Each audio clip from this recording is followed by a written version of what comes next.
chacun et à chacune. On est très heureux encore dans cette journée de se retrouver ensemble sous le regard du Seigneur, de partager ces moments. J'espère que vous allez bien dans ce premier jour de la semaine.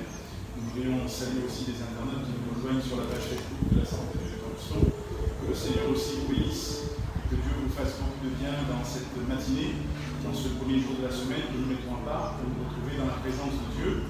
Ce que nous voulons, ce que nous souhaitons, ce que nous désirons, c'est vraiment honorer le Seigneur de tout notre cœur. Je vous propose ce matin de lire avec moi un psaume. Dans le psaume 32, nous ferons quelques lectures, quelques versets, le psaume 32.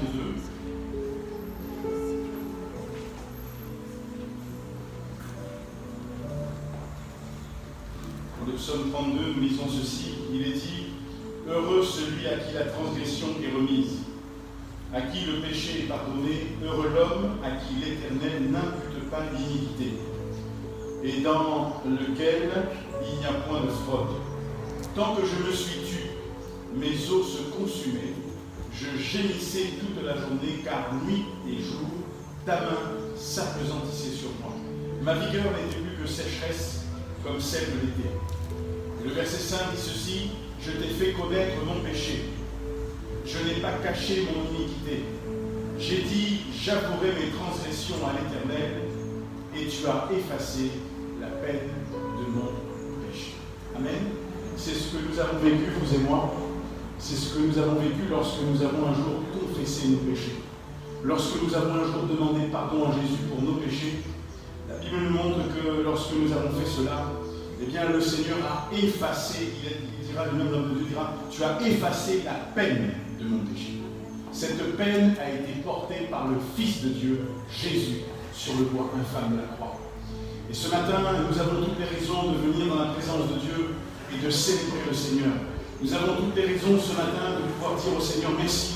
Merci pour nos péchés qui ont été pardonnés. Merci pour la vie nouvelle qu'il nous a donnée.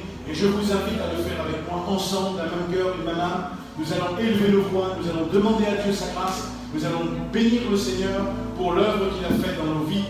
Et dans quelques instants, l'équipe de louange nous conduira dans quelques chœurs et cantiques de leur choix. Et par la suite, nous partagerons la parole de Dieu. Nous lirons ce matin un texte de base dans l'évangile de Marc, au chapitre 15, au verset 1. Et le titre du message est celui-ci, Lié, L-I-E-R, Jésus. Notre Père et notre Dieu, nous te bénissons, nous te rendons grâce. Nous te disons merci parce que tu es celui qui sait prendre soin de nous. Tu es celui, Seigneur, qui sait nous donner ce qui est nécessaire et convenable.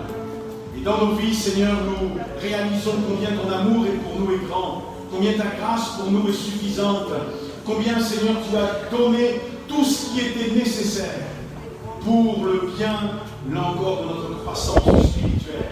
C'est pourquoi ce matin, nous ne voulons pas oublier, Seigneur, le jour où nous sommes venus dans ta présence, le jour où nous avons entendu ta parole, combien, Seigneur, nous avons été convaincus dans notre cœur que nous étions des pécheurs.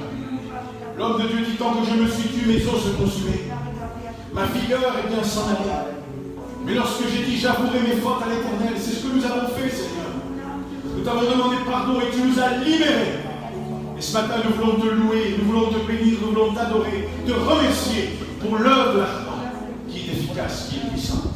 Que ton nom soit béni, que ton nom soit sanctifié, dans le nom de Jésus. Alléluia. Opportunité à chacun de pouvoir déclarer ce que Dieu a fait pour lui, même pour ceux qui nous écoutent, pour que vous soyez à la maison, au travail ou ailleurs. Nous aurions beaucoup de témoignages de la grandeur de Dieu dans nos vies, de ce que Dieu a fait dans nos vies. Et ce matin, j'aimerais que nous puissions ouvrir la parole de Dieu dans l'évangile de Marc, chapitre 15. Marc, chapitre 15, et le thème du message, le titre, je vous l'ai dit tout à l'heure, Lier Jésus. C'est un peu particulier, on se demande comment est-ce qu'on peut faire pour lier Jésus. Il est le Tout-Puissant, oui ou non? Oui ou non? Oui, il est le Tout-Puissant. Mais nous allons voir ensemble qu'il y a certains aspects, malheureusement, qui vont entraîner le fait que nous allons lier Jésus. Non pas d'une manière littérale, mais nous allons le voir. Nous allons, au travers du message, parcourir quelques thèmes Et j'aimerais introduire donc ce message ce matin en lisant avec vous dans l'évangile de Marc, Marc chapitre 15, et nous lisons à partir du verset 1. Il est dit ceci: dès le matin, les principaux sacrificateurs tinrent conseil avec les anciens et les scribes et tout le Sanhédrin. Une fourchette ici, je m'arrête quelques instants, une fourchette ici d'hommes respectés à l'époque, d'hommes qu'on qualifierait de religieux, puisque c'était quand même des hommes qui avaient cette charge de pouvoir enseigner la loi, d'être là de ceux qui étaient entre guillemets les garants de la loi. Et ils enseignaient cette loi. Alors je poursuis. Après avoir lié Jésus, ils l'emmenèrent et le livrèrent à Pilate. Pilate l'interrogea: es-tu le roi des Juifs? Jésus lui répondit: tu le dis. Les principaux sacrificateurs portaient contre lui plusieurs accusations. Pilate l'interrogea de nouveau: ne réponds-tu rien? Vois-tu de combien de choses il t'accuse? Et Jésus ne fit plus aucune réponse, ce qui étonna Pilate. Mes frères et sœurs et mes chers amis, lorsque nous lisons ce passage, lorsque nous lisons ces passages des évangiles, où nous considérons l'œuvre que Jésus est venu accomplir, lorsque nous regardons l'état de l'homme, lorsque nous comprenons que l'homme sans Dieu est perdu, que l'homme sans Dieu n'a plus, entre guillemets, et n'a aucune raison d'être. Sans Dieu, l'homme n'a aucune raison d'être. Pourquoi il travaille pour le néant, il fait tout pour le néant. Et nous pensons, nous, lorsque nous lisons la Bible, nous sommes en contact avec ce que Dieu dit. Et quand nous comprenons que notre nature pécheresse nous disqualifie de la grâce et de la bonté de Dieu, alors il y a une œuvre qui est opérée par le Saint-Esprit dans nos cœurs. L'Esprit de Dieu vient pour convaincre nos cœurs de péché, de justice et de jugement. Il nous met en contact avec les réalités divines. Il nous permet de comprendre que sans Dieu, notre vie n'a aucune raison d'être. Mais grâce soit rendue à Dieu, la bonne nouvelle est celle-ci, c'est que Dieu use de patience envers tous, ne voulant pas qu'aucun périsse, mais que tous parviennent à la connaissance de la vérité. C'est là le grand amour du Seigneur. Certains peuvent dire: oui, mais Dieu alors, se montre, il est très partial, il est pour l'un, pas pour l'autre. Non, la Bible dit que Dieu use de patience envers tous, ne voulant pas qu'aucun périsse, mais que tous parviennent à la connaissance de la vérité. Alors, le titre de message est celui-ci: lier Jésus. Comment est-ce que nous pouvons lier Jésus? En particulier, je vous l'ai dit, nous ne parlons pas d'une manière littérale, mais d'une manière figurative. Comment est-ce que cela peut se faire? Eh bien, premièrement, en refusant d'obéir à l'Évangile. Nous étions de cela auparavant, nous n'avions pas accepté l'Évangile, en tout cas, nous rejetions le message. Pour nous, Dieu, c'était une histoire, une fable. Pour nous, Dieu, c'était pas pour nous, c'était pour les autres. Pour nous, Dieu, c'était abstrait, on voulait du concret. Jusqu'au jour où l'Esprit de Dieu a touché notre cœur. Quelqu'un nous a parlé. Quelqu'un nous a témoigné. Et dans son grand amour pour nous, que fait Jésus? Il ouvre ses mains et il accepte pour nous de mourir sur le bois infâme pour nos péchés. Lier Jésus en refusant d'obéir à l'Évangile. Tu dis à Dieu: je n'ai pas besoin de toi. Donc, Dieu, lui, n'est pas lié, Jésus n'est pas lié. Mais tu l'empêches, lorsque tu refuses d'obéir à l'Évangile, tu l'empêches d'agir. Et pourtant, Jésus dira dans l'Évangile de Matthieu, au chapitre 11, verset 28, Jésus dit: venez à moi, vous tous qui êtes fatigués et chargés, je vous donnerai du repos. Prenez sur vous mon joug et recevez mes instructions, car je suis doux et humble de cœur, et vous trouverez du repos pour vos âmes, car mon joug est doux et mon fardeau léger. Cette invitation, elle est toujours d'actualité. Et vous qui nous écoutez, ou ceux qui sont ici dans la salle, nous y avons un jour répondu. Nous n'avons plus refusé d'obéir, mais nous avons décidé d'obéir à l'Évangile. Et la grande différence quand tu décides d'obéir à l'Évangile, c'est que les choses changent pour toi. Dieu maintenant n'est plus celui que tu combats. Parce que quand tu refuses d'obéir à l'évangile, c'est comme si que tu combats Dieu. Combattons-nous que 2 plus 2 égale 4? Non, nous l'acceptons et nous l'appliquons. Alors nous utilisons ça comme une règle en mathématiques. Combattons-nous que le mot, tel mot en anglais veut dire ça? Non, nous acceptons, c'est comme ça, c'est la langue, c'est un fait. Mais nous combattons Dieu lorsque nous nous opposons à lui, lorsque nous refusons de lui obéir. Lorsque nous pensons connaître plus que Dieu. L'évangile, eh bien, nous montre, le mot évangile signifie bonne nouvelle. La parole de Dieu dit dans l'évangile de Marc, au chapitre 16, versets 15 et 16, ceci: puis il leur dit, allez par tout le monde et prêchez la bonne nouvelle à toute la création. Celui qui croira et qui sera baptisé sera sauvé, mais celui qui ne croira pas sera condamné. Dans les Actes des Apôtres, chapitre 2, au verset 38, je lis ceci, ce qui est intéressant de noter. La Bible dit ceci, et Jésus le dira, Pierre dit, repentez-vous et que chacun de vous soit baptisé au nom de Jésus-Christ pour le pardon de vos péchés, et vous recevrez le don du Saint-Esprit. Repentez-vous. L'évangile, que dit l'évangile? L'évangile ne dit pas que nous devons faire des choses pour Dieu, l'évangile nous dit que Dieu a tout fait pour nous. Et la chose que Dieu demande, c'est que nous puissions lui obéir. Mais si je n'obéis pas, si je combats Dieu, je lie le Seigneur. Je lui dis non, je n'ai pas besoin de toi. Tu ne peux rien faire pour moi. Donc, le Seigneur est lié. C'est-à-dire, d'une manière figurative, que voulez-vous qu'il fasse pour vous? Que voulons-nous qu'il fasse pour nous?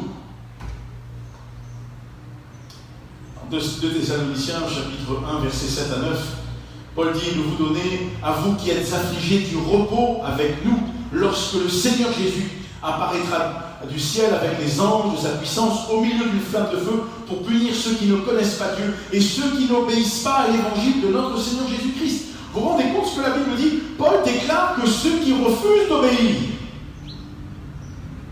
seront un jour jugés. Alors, peut-être que quelqu'un nous écoute et qui n'a pas encore fait la paix avec le Seigneur. Ne refuse pas d'obéir à l'évangile, mais ouvre ton cœur à l'évangile. Et de cette manière, tu vas dire au Seigneur, voilà, j'accepte que tu puisses intervenir et Jésus ne sera pas lié envers toi. C'est-à-dire que tu ne lui diras pas, non, tu ne peux rien faire pour moi, même s'il peut tout faire, même si tu ne lui dis pas. Ce n'est pas parce que tu ne crois pas en lui qu'il n'existe pas. Il est le Tout-Puissant, il existe. Deuxièmement, nous pouvons lier Jésus en refusant d'être transformés. Et là, nous parlons pour nous qui sommes chrétiens. Bien sûr, pour nous qui sommes chrétiens, nous obéissons à l'évangile. C'est la base. Oui ou non? C'est la base. Mais pour nous qui sommes chrétiens, acceptons-nous d'être transformés? La volonté de Jésus pour nous est que nous soyons transformés en tant que disciples. On n'est pas né comme ça tout d'un coup. Voilà, moi je connais tout sur l'évangile, je connais. Non, on ne naît pas chrétien, on le devient. Et alors que nous devenons chrétiens, nous entrons dans un processus qui va nous transformer de jour en jour. Il n'est pas question du nombre de notre ancienneté, mais il est question de la qualité de notre communion avec Jésus. Et cette qualité de communion avec Jésus, c'est ce qui va entraîner dans nos vies une transformation.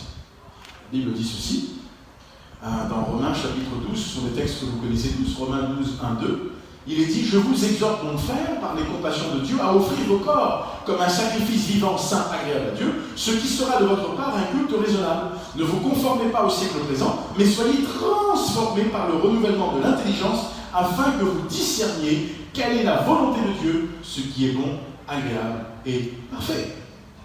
Amen. Paul dit, il faut que nous entrions dans ce processus de transformation.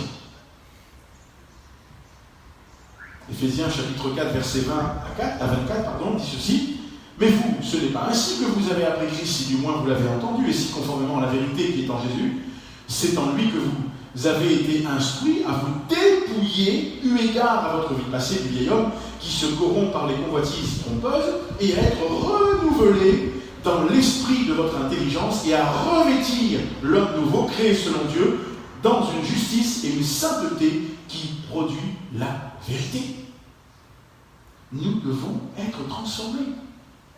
Celui qui est le même qu'avant, il a un problème. Je ne parle pas de l'aspect physique, hein. Je parle de ce qui est à l'intérieur. On a besoin, et c'est un travail de longue haleine, moi le premier, nous avons besoin. Au fur et à mesure, Dieu nous parle, Dieu nous montre certaines choses, et parfois on a du mal, mais il faut que nous puissions entrer dans ce processus de transformation. Voyez-vous, lorsque nous lirons la parole de Dieu, lorsque nous serons en contact avec d'autres personnes, le Seigneur va se servir de tout cela pour transformer notre vie. Et le Saint-Esprit va œuvrer. L'Esprit de Dieu va œuvrer.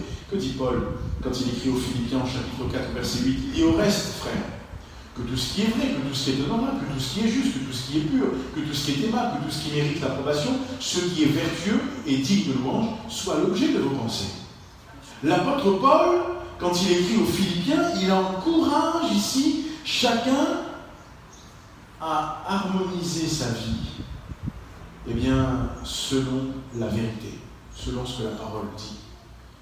Et l'apôtre Pierre, quand il écrit dans 1 Pierre, chapitre 1, verset 23, au chapitre 2, verset 2, il dit « Puisque vous avez été régénérés, non par une semence corruptible, mais par une semence incorruptible, par la parole vivante et permanente de Dieu, car toute chair est comme l'herbe, et toute sa gloire comme la fleur de l'herbe. L'herbe sèche, la fleur tombe, mais la parole du Seigneur demeure éternellement. » Et cette parole est celle qui vous a été annoncée par l'Évangile. Rejetant donc toute malice et toute ruse, la dissimulation, l'envie et toute médisance, désirez comme des enfants nouveau-nés le lait spirituel et pur, afin que vous croissiez pour le salut. Amen. L'apôtre nous invite ici à rejeter quoi ? La malice, la ruse, la dissimulation, l'envie, la médisance. Vous vous rendez compte ? À qui il écrit là ? Aux gens qui sont qui font partie bien, de ces villes ou de ces chrétiens qu'on appelle de la diaspora, ceux qui étaient dispersés. Non. Pierre écrit à des chrétiens. Et il leur dit qu'il n'est pas concevable, en tous les cas, il ne conçoit pas que des chrétiens continuent à pratiquer la malice, la ruse, la dissimulation, l'envie et la médisance. Que Dieu nous garde. Parce que nous pouvons lier Jésus d'une manière figurative, l'empêcher d'agir et de continuer son action dans nos vies en refusant d'être transformé. Nous disons oui, je suis sauvé, oui, j'ai pris mon baptême, oui, j'ai tenu un témoignage, oui, j'ai ceci, j'ai cela, j'ai fait ceci, j'ai fait cela, mais devant Dieu, que dit-il de nous ?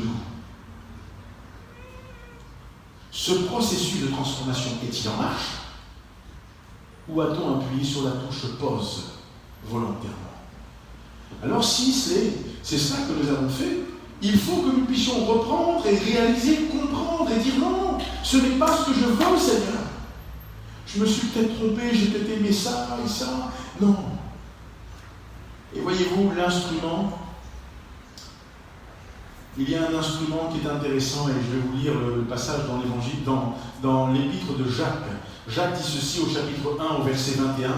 Il parle et il dit « C'est pourquoi, rejetant toute souillure et tout excès de malice, recevez avec douceur la parole qui a été plantée en vous et qui peut sauver vos âmes. » La parole est un instrument puissant. C'est le message de Dieu pour notre vie. Cette parole, elle est sous le contrôle et la direction du Saint-Esprit. Lorsque je prends ma Bible et que j'ouvre ma Bible pour la lire, je n'ouvre pas n'importe quel livre, je n'ouvre pas un roman, je n'ouvre pas un livre écrit par un auteur qui vit sur cette terre des hommes où nous habitons, ou qui a vécu. Mais j'ouvre un livre, le livre de Dieu, dont les auteurs ont été inspirés par l'Esprit de Dieu, pour y coucher de la part de Dieu la volonté de Dieu pour ma vie, pour notre vie. Alors, il y a une dimension différente. C'est une dimension tout à fait différente. Et je veux croire que le Seigneur veut que nous puissions dire « Seigneur, aide-nous ». Nous ne devrions pas être de ceux qui refusent d'être transformés. Ça fait mal d'être transformé, oui ou non ? Ça vous fait pas mal à vous? Vous me mentez, c'est pas possible. Vous, non. Vous acceptez d'être transformé comme ça? Non, je pousse un peu. Vous savez très bien que ça fait mal d'être transformé. C'est comme ça. Mais c'est pour notre bien-être. C'est pour notre épanouissement spirituel. C'est pour notre croissance spirituelle. Comment est-ce que nous pouvons encore lier? Tout à l'heure, nous avons dit, le premier point que nous avons vu ensemble, nous pouvons lier Jésus en refusant d'obéir à l'Évangile. Ceux qui refusent, ceux qui rejettent Jésus, refusent d'obéir à l'Évangile, eh bien, lient Jésus. Le deuxième point que nous avons vu, c'est en refusant d'être transformés. Nous avons besoin d'être transformés. Il faut cette transformation. Le troisième point que j'aimerais voir ce matin, je peux lier Jésus en refusant de prier. Je parle de la prière, je ne parle pas de la récitation. Il y en a qui sont bons en récitation, hein? Oui ou non? Les enfants, quand ils vont à l'école, ils ont des poèmes à apprendre. Ils reviennent avec leur cahier de travaux pratiques, ils ont le poème d'un côté et puis le dessin à côté. Et ils vous récitent ça. Et c'est glorieux pour eux, parce qu'ils ont mémorisé un texte. Pour nous, le Seigneur ne nous demande pas de mémoriser une prière. Il nous demande d'apprendre à être de ceux et celles qui apprennent à prier. La Bible dit dans Hébreux, chapitre 2, verset 17, « En conséquence, il a dû être rendu semblable en toutes choses à ses frères, afin qu'il fût souverain sacrificateur, miséricordieux et fidèle dans le service de Dieu, pour faire l'expiation des péchés du peuple, car ayant été tenté lui-même dans ce qu'il a souffert, il peut secourir ceux qui sont tentés. » Christ peut secourir ceux qui sont tentés. Comment est-ce qu'il nous secourt? Quand nous invoquons son nom, quand nous prions, quand nous lui parlons, quand nous lui disons les choses. Hébreux chapitre 4, verset 14 dit ceci, « Ainsi, puisque nous avons un grand souverain sacrificateur qui a traversé les cieux, Jésus, le Fils de Dieu, demeurons donc fermes dans la foi que nous professons, car nous n'avons pas un souverain sacrificateur qui ne puisse compatir dans nos faiblesses. Au contraire, il a été tenté comme nous en toutes choses, sans commettre de péché. Approchons-nous donc avec assurance du trône de la grâce, afin d'obtenir miséricorde et de trouver grâce pour être secourus dans nos besoins. » Il est question de secours dans nos besoins. Il est question d'une aide dans nos besoins. Alors la prière, c'est demander lorsque nous sommes dans un besoin, mais la prière, c'est aussi parler avec Dieu, louer Dieu, adorer Dieu, reconnaître la grandeur de Dieu. La prière, c'est parler avec Dieu. Quand vous parlez avec quelqu'un, vous avez le même discours en permanence? Non. Vous ne lui dites pas bonjour, tu sais, je suis fatigué. Et dans quelques minutes, bonjour, tu sais, je suis fatigué. Et vous ne dites pas bonjour, tu sais, je suis fatigué. Bonjour, non, on n'est pas un disque rayé. Quand on parle avec quelqu'un, on a des phrases que l'on fait, et on a aussi des pensées que l'on amène, etc. Quand je parle avec Dieu, j'ouvre mon cœur avec Dieu et je lui dis les pensées de mon cœur. Je dois donc apprendre à prier. Hébreux chapitre 7, verset 25, c'est pour cela qu'il peut sauver parfaitement ceux qui s'approchent de Dieu par lui, étant toujours vivant pour intercéder en leur faveur. Le Christ lui-même nous montre combien cela est important. Il priait. Tôt le matin, il sortait d'aller et il priait. Il cherchait la face de son Père. Dans le jardin de Gethsémane, il priait. Alors que les autres étaient endormis, il priait. La prière va contribuer aussi à notre croissance spirituelle. En tant que disciples du Christ, ne refusons pas de prier. Ne nous trompons pas quant à la prière. Ne faisons pas des prières, qui sont ultra rapides. Et nous prions. Non, nous avons besoin, bien sûr, parfois nous pouvons parler avec Dieu, mais nous avons besoin de prendre un temps d'intimité avec Dieu, de parler avec Dieu, de dire à Dieu. Et la prière, c'est tous les jours, à n'importe quel moment, je peux parler avec Dieu. Même dans ton sommeil, la nuit, tu peux te réveiller et tu pousser, tu peux prier, tu penses à quelqu'un, tu pries, Seigneur, tu parles à Dieu. La journée, tu es au travail, peut-être tu es au volant, peut-être que tu entends, et tu pries pour quelqu'un. Mais aussi, tu parles à Dieu. Seigneur, cette situation est difficile. Elle pèse sur ton cœur, Seigneur. Mais je veux te faire confiance. Et là, tu parles avec Dieu. Là, tu ouvres ton cœur avec Dieu. Je peux lier Jésus en refusant d'obéir à l'Évangile. Et la Bible dit que ceux qui refusent, un jour seront jugés. Parce que le message, Dieu ne nous demande pas de faire des choses pour lui, mais il dit j'ai tout fait pour vous. À nous d'accepter. Nous pouvons lier Jésus en refusant d'être transformés. Nous pouvons lier Jésus en refusant de prier. Nous pouvons aussi lier Jésus en refusant de remplir notre responsabilité au sein du corps de Christ. D'un coup, imagine que ce matin, tu es là et puis tu as ta main, ton avant-bras, ton épaule qui te fait mal et tu dois prendre par exemple quelque chose. On te dit, mon frère, viens, on va soulever ensemble le piano. Tu peux pas. Tu vas utiliser ta main gauche, mais c'est risqué, il n'y a pas le même réflexe. Quand un membre fait défaut, il met en difficulté quoi? Quoi? Le reste du corps. Quand vous avez une douleur ici et que vous devez soulever quelque chose, une bouteille de gaz, vous mettez tout le reste de votre corps en difficulté parce que votre corps vous envoie un message, il faut que tu prends la bouteille de gaz, tu l'amènes. Là-bas, on vous dit amène la bouteille de gaz, mais vous ne pouvez pas et le corps en souffre. Alors la Bible dit ceci, dans Éphésiens chapitre 1, verset 22. L'Église est décrite comme étant le corps de Christ. Il est dit, il a tout mis sous ses pieds et il a donné pour chef suprême à l'Église qui est son corps la plénitude de celui qui remplit tout en tous. Nous sommes donc d'une manière individuelle tous membres les uns des autres. La Bible dit ceci dans 1 Corinthiens 12, verset 27. Vous êtes le corps de Christ, vous êtes ses membres, chacun pour votre part. Ça veut dire que ce matin, pour autant que nous soyons ici, personne n'est disqualifié. Chacun est considéré comme étant membre du corps de Christ. Ça veut dire que chacun ce matin a de l'importance aux yeux de Dieu. Ça veut dire que chacun ce matin devant Dieu, c'est pas lui, il a plus d'importance. Dieu nous voit tous de la même manière. Et devant lui, chacun a une responsabilité, pour autant que nous soyons chacun. Et mon frère, ma soeur, mon ami, toi qui nous écoutes, où que nous soyons, nous avons besoin de comprendre que nous sommes membres du corps de Christ et que je me dois de prendre soin de mon frère et de ma soeur. Pas de juger, pas de critiquer, pas de pointer, pas de causer, pas de... Comprenez là? Si tu as un problème, va régler ton problème. Mais de grâce, obéis à la parole. Respecte qui tu es en tant que membre. Lève-toi, dis Seigneur, même si il m'a fait souffrir, ou même s'il m'a blessé, Seigneur, je veux te prier pour que tu bénisses. Tu es membre.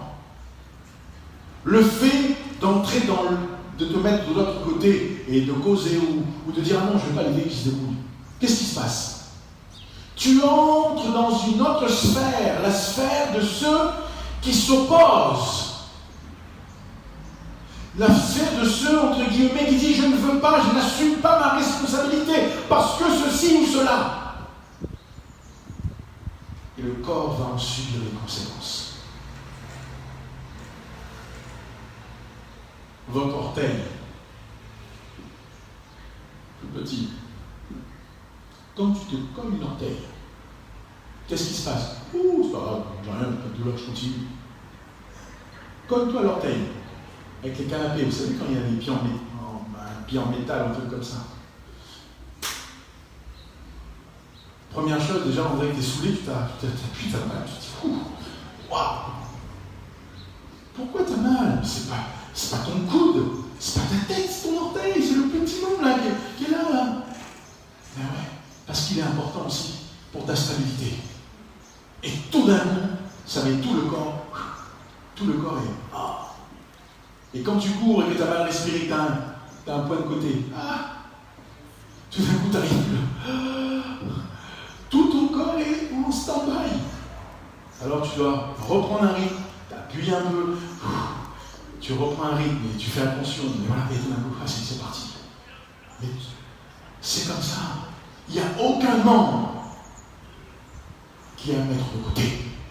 J'aimerais te dire, et j'aimerais dire à chacun d'entre nous ce matin, que nous avons des responsabilités au sein du corps de Christ et que nous devons les assumer, que nous devons accomplir cette responsabilité. Qui que nous soyons, Dieu nous a parlé, Dieu nous a mis là encore un poste, si je peux m'exprimer comme ça, et Dieu attend de nous, de chacun de nous, de moi, de vous, que nous puissions être de ceux qui prennent à cœur l'œuvre du Seigneur.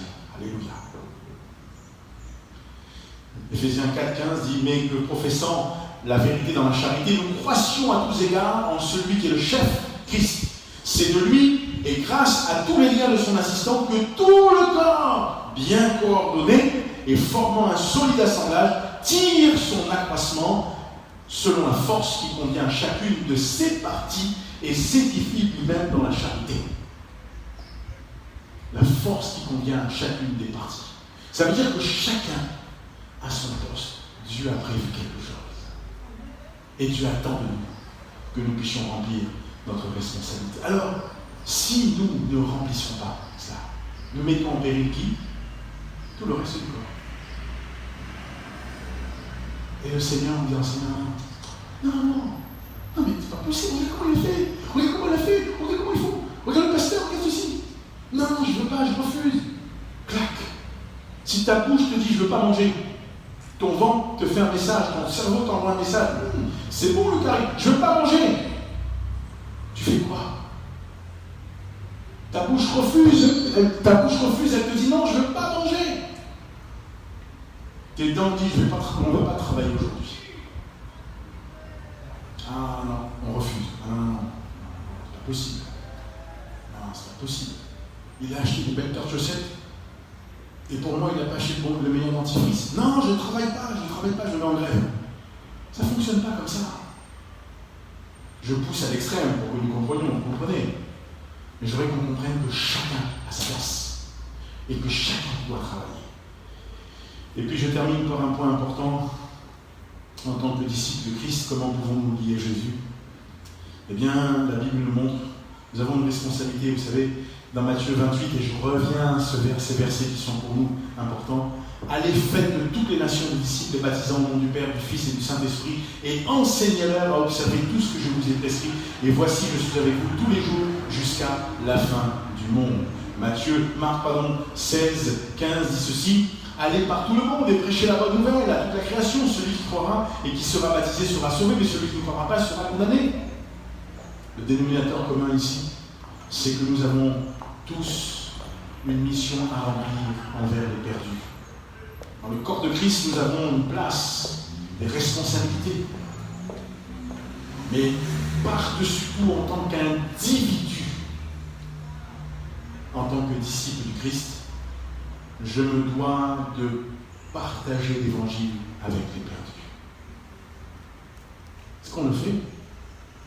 Est-ce qu'on partage ou on dit lui, ça va, il a un patrimoine entre guillemets spirituel, religieux, lui il est comme ci, lui il est comme ça. Non, la parole de Dieu dit non. L'apôtre Pierre dit dans 1 Pierre chapitre 2 verset 9, vous, au contraire, vous êtes une race élue, un sacerdoce royal, une nation sainte, un peuple acquis, afin que vous annonciez les vertus de celui qui vous a appelé des ténèbres à son admirable lumière. Et mon frère, ma soeur, lorsque tu lis les actes des apôtres, les cas de conversion, comment est-ce que les choses se faisaient? Les disciples témoignaient, ils prêchaient la parole, ils parlaient de Jésus, chacun parlait, chacun tirait profit du temps qui était devant lui. Nous ne savons pas, nous, ce que Dieu peut faire lorsque nous parlons. Mais nous savons une chose, c'est que l'Esprit de Dieu est le maître pour convaincre les cœurs de péché, de justice et de jugement. Dieu ne nous appelle pas à être de ceux qui vont convaincre les autres. Parce que l'art de convaincre quelqu'un, ce style d'art oratoire, c'est formidable. Quand vous assistez à une défense et quand vous êtes là dans la salle, dans le lieu où il parle, où il y a cet art oratoire qui est mis en avant, vous voyez l'usage de la langue, la manière de parler, la construction de la pensée, le développement de la pensée, le point qui est amené. Vous êtes obligé de dire oui, c'est vrai. Est-ce que c'est à cela que nous avons été appelés? Non. Le Seigneur nous dit, qui que nous soyons, avec nos mots. Si on peut parler en français, on parle en français. Si on n'est pas cause français ou cause créole, les gens vont comprendre. Mais l'Esprit de Dieu va saisir la parole, un mot, une phrase, et il va l'appliquer au cœur. Mais nous devons le partager. Alors, ce matin, que le Seigneur nous aide. Que le Seigneur nous aide. Ces religieux ont lié Jésus pour l'emmener et le livrer à Pilate. Mais nous voulons dire, Seigneur, que ta volonté soit faite. Mais si je refuse d'obéir à l'Évangile, alors je peux lier Jésus. Pas d'une manière littérale, mais d'une manière figurative. Je dis non, Seigneur, je n'ai pas besoin de toi. Si je refuse d'être transformé, je dis à Jésus, je n'ai pas besoin de toi. Je suis bien, je suis bon comme je suis bien, je n'ai pas besoin de toi. Je dis à Jésus, tu ne peux pas intervenir. Et je le lis. Si je refuse de prier, ça veut dire que je ne crois pas dans la force, dans la puissance de la prière. Alors je dis à Jésus, non, je n'ai pas besoin de toi. Je pourrais m'en sortir. Je dis Jésus, je lui dis non, je ne veux pas que tu interviennes. Si je refuse de remplir ma responsabilité au sein du corps de Christ, je mets tout le corps en péril et je dis à Jésus, c'est pas possible, je veux pas, je ne peux pas. Alors je dis à Jésus, non, je dois tout. Le plus dramatique, ça serait pour nous de dire je refuse de partager l'évangile. Parce qu'alors là, je voudrais vous dire une chose, c'est que nous pouvons le faire, nous en aurons la responsabilité. Mais Dieu n'est pas lié, vous le savez, vous l'avez bien compris. Dieu a mis les moyens de le faire. Mais souvenons-nous qu'il a voulu faire avec nous. Il veut faire avec toi, il veut faire avec moi, il veut faire avec nous, il veut faire avec toi qui nous écoute. Mais il a besoin de chacun d'entre nous. Alors, quelle est notre décision ce matin? Je crois qu'il vaut mieux se ranger du côté de Dieu. Et au lieu de dire, Seigneur, moi on ne veut pas, et pour lier les mains de Jésus, ou lier Jésus, dire, Seigneur, que ta volonté soit faite. En tant que disciple de Christ, que ta volonté soit faite. Aide-nous. Et dans les situations de notre vie, glorifie ton Saint. Notre Père et notre Dieu, nous te bénissons. Nous te rendons grâce, nous te louons, Seigneur, de ce que tu sais prendre soin de nous, de ce que tu sais, Seigneur, nous accorder ce qu'il y a de meilleur.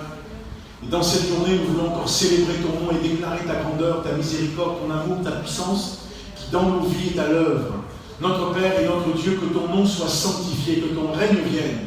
Donne-nous, Seigneur, non pas comme ces religieux qui t'ont lié, qui t'ont porté, qui t'ont conduit, Seigneur, à Pilate. Donne-nous, Seigneur, à te laisser le champ libre, l'action, Seigneur, qui est la tienne, que tu puisses la mener dans nos vies, dans nos cœurs, dans nos assemblées, dans, Seigneur, eh bien, nos familles, dans le cercle d'amis que nous avons, pour que les cœurs soient touchés, qu'ils soient aussi, Seigneur, eh bien, convaincus. Notre Père, merci de ce qu'un jour tu nous as fait la grâce d'accepter ce message. Et donne-nous de comprendre combien il est important aujourd'hui que tu continues à œuvrer dans nos vies. Que ton nom soit béni et que ton nom soit sanctifié dans le nom de Jésus. Merci Seigneur. Alléluia. Oh Dieu, tu es grand. Et tous verront ta gloire, tous verront Seigneur la gloire de ton nom. Celle du Fils de Dieu, celle de l'époux qui vient au corps de Dieu. Alléluia.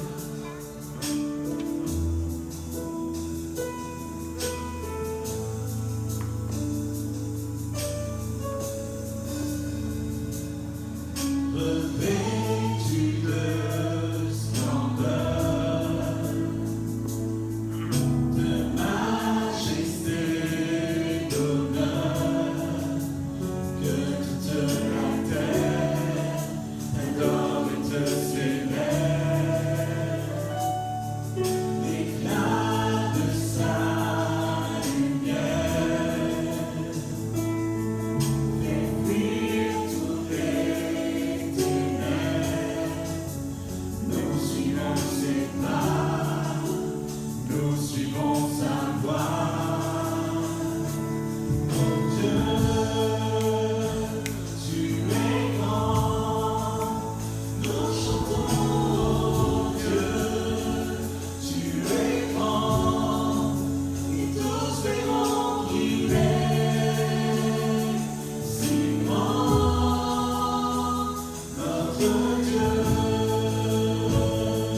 Jésus. Que nous considérons ta grâce dans nos vies, Seigneur. Que nous considérons, Seigneur, ton amour, ta bienveillance, Seigneur Jésus. Ce que tu as fait pour nous, Seigneur. Nous pouvons, Seigneur, rester la bouche fermée, mais Seigneur, nous voulons considérer et